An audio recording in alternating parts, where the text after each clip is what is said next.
18,000 মখলুকাতে আদমকে শ্রেষ্ঠ করেছে। 18,000 মখলুকাতে আদমকে শ্রেষ্ঠ করেছে। সবার সেরা উম্মতে মুহাম্মদ, সবার সেরা উম্মতে মুহাম্মদ। ঈসা নবী নবী হয়ে কেন হতে চাই তার উম্মত? 18,000 মখলুকাতে আদমকে শ্রেষ্ঠ করেছে। সবার সেরা উম্মতে মুহাম্মদ, সবার সেরা উম্মতে মুহাম্মদ। কি ঘটনা হলো? ঈসা নবী কেন উম্মত হতে চাইলেন সেই সম্পর্কে কবি ছন্দের মাধ্যমে আরো কি লিখছে দেখুন। ঈসা নবী বসেছিল এক বড় পাথরের ধারে, আমার চেয়ে বেশি ইবাদত বলো না খোদাকে করে।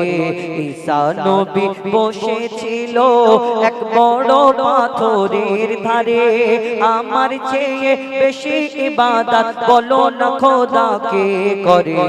পাথর থেকে আওয়াজ আসে, কে যেন জিকির করে। কে আছো পাথরের ভিতরে আল্লাহর ইবাদত করে? কে আছো পাথরের ভিতরে আল্লাহর ইবাদত করে? আল্লাহ তখন আওয়াজ দিল আসমানের বুক চিরে। আল্লাহ তখন আওয়াজ দিল আসমানের বুক চিরে। ঈসা তোমার আশা বাড়ি মারো ওই পাথরে। সাথে সাথে পাথর ফেটে এলো এক বৃদ্ধ ইনসান, নূরে ভরা চেহারা তার, মুখে খোদার গুণগান। নূরে ভরা চেহারা তার, মুখে খোদার গুণগান। পাথরের ভিতরে কাটতো কি করে? পাথরের ভিতরে কাটতো কি করে? বলো না তোমার দিন রাত। 18,000 মখলুকাতে আদমকে শ্রেষ্ঠ করেছে। সবার সেরা উম্মতে মুহাম্মদ। বিদ্যা যখন আল্লাহর তরফ থেকে আওয়াজ এলো, ওই পাথরের কাছে গিয়ে বলছে, কে এর ভিতরে আছো? আল্লাহ খবর দিল, তোমার হাতে যে আশাবাড়ি লাঠিটা আছে, ওই লাঠিটা মারো। সঙ্গে সঙ্গে পাথর দুভাগ হয়ে বাইরে এলো একটা 400 বছরের বুড়ো ইবাদতকারী। ওই পাথরের ভিতরে 400 বছর ইবাদত করছে। আবার বুড়োকে জিজ্ঞেস করছে, কেমন করে তুমি ছিলে? পাথরের ভিতরে নিঃশ্বাস যাবে না, তুমি বেঁচে আছো কেমন করে? তুমি জিন, ফারিস্তা, মানুষ কি তুমি? তখন সেই বৃদ্ধা কি উত্তর দেয় কবি ছন্দের মাধ্যমে লিখছে দেখুন। তোমার পরে আসবে দুনিয়ায় শেষ নবী মুহাম্মদ। তোমার পরে আসবে দুনিয়ায় শেষ নবী মুহাম্মদ। ওই বৃদ্ধা তখন ঈসা নবীকে বলছে, ঈসা শোনো না, আল্লাহ যাকে বাঁচিয়ে রাখে কেউ মারিতে পারে না। আল্লাহ যাকে বাঁচিয়ে রাখে কেউ মারিতে পারে না। ওই পাথরে আলো বাতাস করতো না আসা যাওয়া, তবু আমি বেঁচে আছি, করেছি খাওয়া দাওয়া। তবু আমি বেঁচে আছি, করেছি খাওয়া দাওয়া।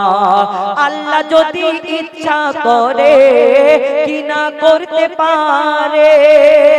আল্লাহ যদি ইচ্ছা করে কি না করতে পারে? 400 বছর বেঁচে আছি এই পাথরের ভিতরে। কথা শুনে ঈসা নবী চিন্তায় পড়ে যায়, আমার থেকেও বেশি ইবাদত তুমি করেছো ভাই। আমার চেয়েও বেশি ইবাদত তুমি করেছো ভাই। যখন বুড়োকে বলছে আমার থেকে বেশি তুমি মনে ইবাদত করেছো, তখন সেই বুড়ো কি বলে, আমার চেয়েও বেশি ইবাদত তুমি করেছো ভাই। তখন বুড়ো বলছে, সবার চেয়ে বেশি ইবাদত, সবার চেয়ে বেশি ইবাদত করবে উম্মতে মুহাম্মদ। মুহাম্মদ সবার চেয়ে বেশি ইবাদত করবে উম্মতে মুহাম্মদ 18,000 মখলুকাতে আদমকে শ্রেষ্ঠ করেছে সবার সেরা উম্মতে মুহাম্মদ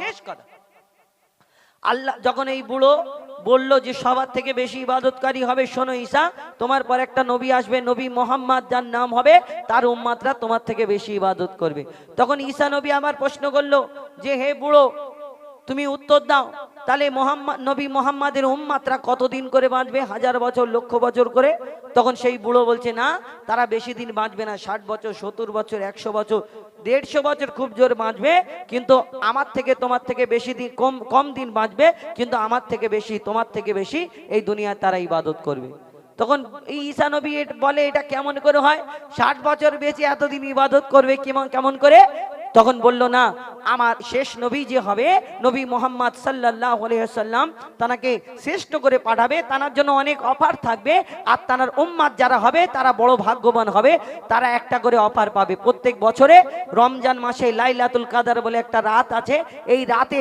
তারা প্রত্যেক বছরে একটা করে রাত পাবে আর সেই রাতের ইবাদত করলে 1000 মাসের থেকে বেশি ইবাদত করার সমান পাবে সওয়াব পাবে তো যখন এই কথা শোনার পরে চিন্তা করলেন হ্যাঁ যদি কেউ 40 বছর বাঁচে তাহলে 30টা রাত যদি পায় 30,000 কত হাজার বছর ইবাদত করার সওয়াব পাবে কিন্তু এই যে লাইলাতুল কদরের রাত আমরা অনেকজন মনে করি 27 রাত না ওই রমজান মাসে শেষ 5টা বিজোড় রাত 21 25 23 27 29 এই ইবাদত করি আবার অনেকজনা ঘুমিয়ে কাটিয়ে দিই কবি শেষ সম্পর্কে শেষ কথায় কি লিখছে দেখুন তোমার পরে আসবে দুনিয়ায় শেষ নবী মুহাম্মদ তোমার পরে আসবে দুনিয়ায় শেষ নবী মুহাম্মদ সবে কাদর পাবে এক রাত মুহাম্মাদের উম্মত তোমার পরে আসবে দুনিয়ায় শেষ নবী মুহাম্মদ সবে কাদর পাবে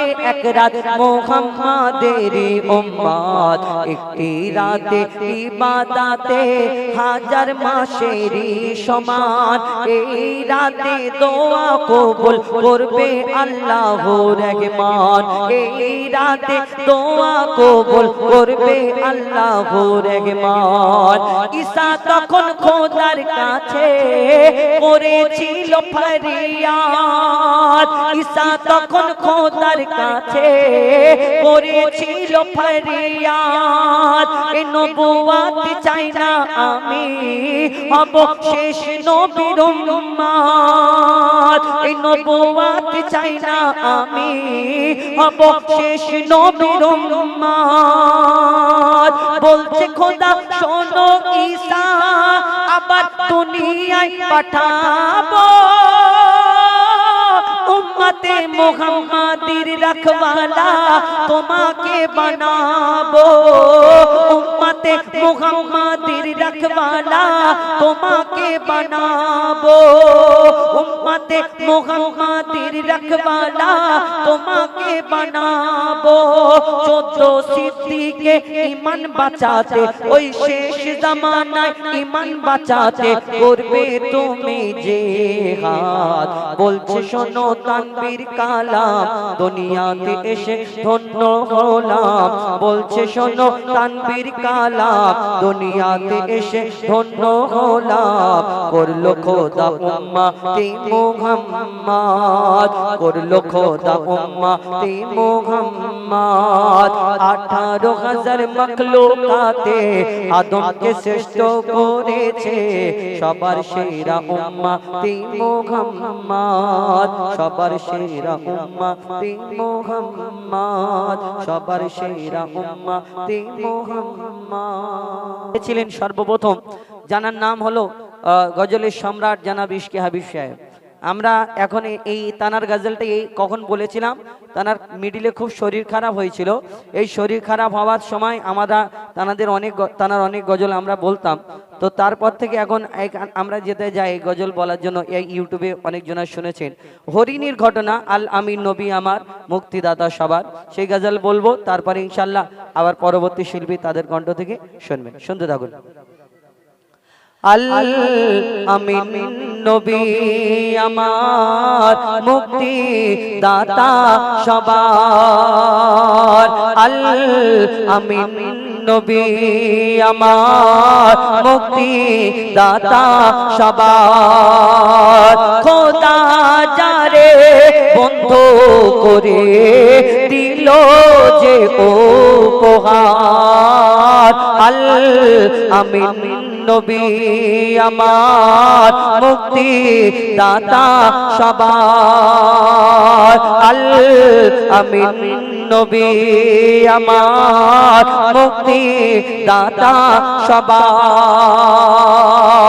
একদিন আমার দয়ার নবী মায়ের নবী একটা পথ ধরে একটা রাস্তা ধরে হেঁটে হেঁটে যায় এই রাস্তার ধারে একটা জঙ্গলের ধারে ওই দয়ার নবী মায়ের নবীকে দেখে একটা হরিণী বন্দি রেখেছে শিকারী বন্দি করে রেখেছে সেই হরিণী আমার দয়ার নবী মায়ের নবীকে দেখে বলে ইয়া রাসূলুল্লাহ ইয়া হাবিবাল্লাহ আমাকে একটু ছেড়ে দিন আমার ছোট ছোট দুটো বাচ্চা আছে এই বাচ্চাগুলো দুধ পান করে এই সময় তারা হয়তো ছটফট করছে ইয়া রাসূলুল্লাহ আমাকে একটু ছেড়ে দিন সেই সময় আমার দয়ার নবী কথা শুনে হরিণীকে ছেড়ে দিল তারপর কি ঘটনা হয় সেই যখন ছেড়ে দেওয়ার পরে সঙ্গে সঙ্গে হরিণী ছুট মারে আর ওই দিক থেকে যে শিকারী আমার দয়ার নবীকে দেখতে পেল সেও ছুট মেরে এসে আমার নবীজির সামনে হাজির হলো তারপর কি হয় লিখছে দেখুন পথের ধারে বাধা ছিল অবলা এক বনের হরিণ পথের ধারে বাধা ছিল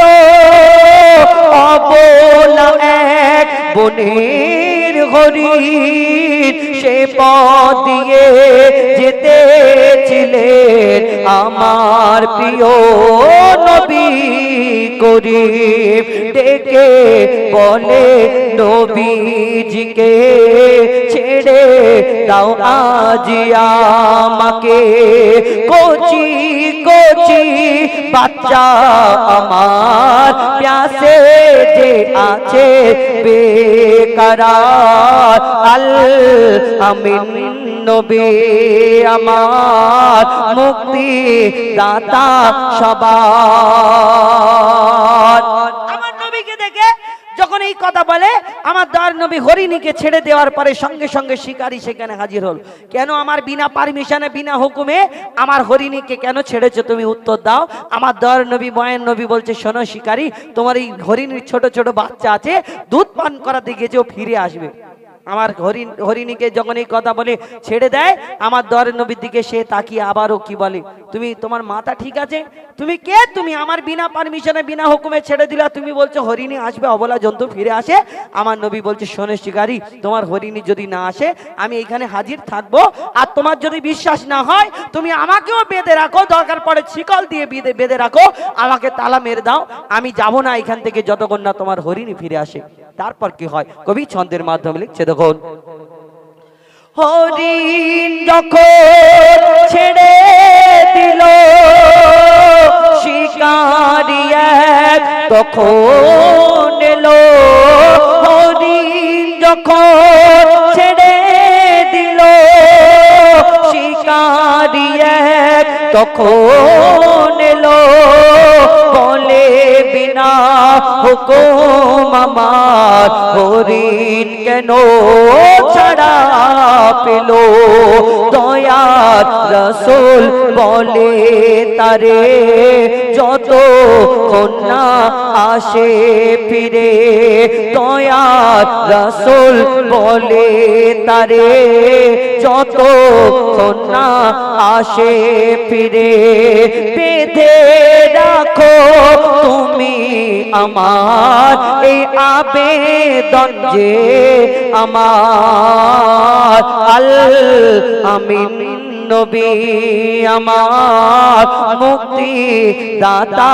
সবার আমার নবী বেঁধে রাখো দয়ার নবী এই যখন এই কথা বলে তারপরে কথা হতে হতে হতে হতে তারপর কি ঘটনা হয় শেষ কথায় লিখছে দেখুন दूध पिलाए फिरलो हरिण जेथाय छिलो मोर नबीजी जमीन दूध पिलाए फिरलो हरिण जेथाय छिलो मोर নবীজি জামিন দেখে শিকারি অবাক হলো, বলে কি সে আল আমিন।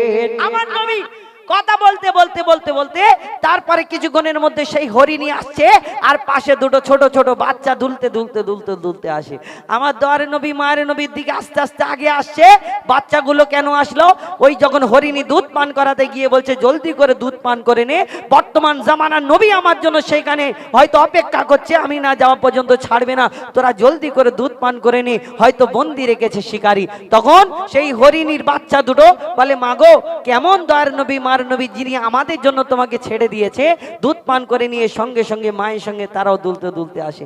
আমরাও দেখবো চোখে, কেমন তোমার যা হবে আমাদের তাই হবে, আমাদের এই জীবন দরকার নেই। কেমন শেষ কথায় লিখছে দেখুন, দুধ পিলায়ে ফিরলো হরিণ, যেটা ছিল মোর নবীজি জামিন।